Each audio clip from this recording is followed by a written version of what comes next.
you were able to attack the foul line for a while there, and then you took that away. Was there an adjustment, or was it just a matter? We've charted over 600 games.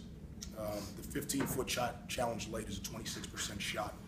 And it appears at times when teams make 2 or 3 in a row, you actually think they're hurting your zone. It actually plays into your hands, and it's one of the reasons they shot 39% for the game. This goes back to when I was at Louisville. So we take it away. We take the high post away with the opposite guard. Once it goes in, we fan out and go man and match up. And most of the time, you'll see a 4-5 in that spot. Give Canisius credit, they made some shots, like you said, early there, but that shot will not beat you. I've seen it beat a team once. Unfortunately, we go to a Final Four as Michigan State against us in the Elite Eight, but that shot will not beat you. The percentages are just astronomical, so it's what we call fool's gold. So I'm not going to tell you how to beat the zone, but we're okay with that. Shane, just talk about the way you guys are able to bounce back. Obviously, the loss on Friday is tough. You come in here, pick up a road win, and at least get the Buffalo split. What does that mean for you guys? It means a lot. Every game in the MAC is tough, as you can see. There really isn't any easy outs in the MAC this year. As you can see, everyone's really tough. And going into the game without Emmy, we knew we needed a little bit something extra from everybody. I just came out with more of like a rebounding mentality today, and I knew the shots would come late because I knew without Emmy, he's usually our go-to guy down the stretch. So I knew someone else had to step up, and hopefully, coach was going to let that be me today. It was a great team win. Even with the adversity at the end, just way to stay. We stayed together great and just came out with a great win. You did get hot there in the second half. Those couple of threes really quieted the crowd down. How important is that on the road, especially for you guys? As a veteran guy, being able to step up like that. Yeah, it's kind of my job with Emmy out. Me and AP really have to take over on offense, especially. These young guys, give them credit. Zane played very well. Calvin came in and gave us some good minutes as well. But, as his leaders and upperclassmen, we have to do our part as well. And, Ashton was in foul trouble, I think, early. I just kind of said to myself in the timeout, all right, Shane, let's get it going now. And fortunately for me, the shots were falling. He talks to himself a lot.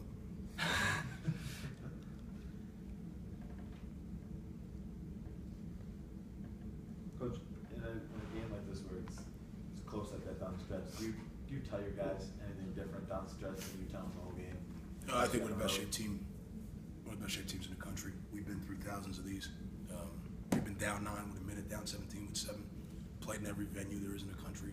There's not much we haven't seen, except for a unicorn. So, I think we're a pretty battle-tested group. Sean Storrs played in feels like 10,000 games. Feels like he's been in the league forever. So that's a good thing. You have guys. Where it's really great for us is you get your young guys this experience early in league play, because these are the games that at the end separate second and first, third and fourth, the buys. So that's great experience for our guys to come into Buffalo, this beautiful city, and get a win. The way you were able to take Lewis out of the game, is that just a product of your defense? I think our guys and our coaches, give them that great credit. We really try to target in on guys, whether it be Billy last year, who was just a nightmare to deal with, or whoever it is. We try to make plan B or C beat us.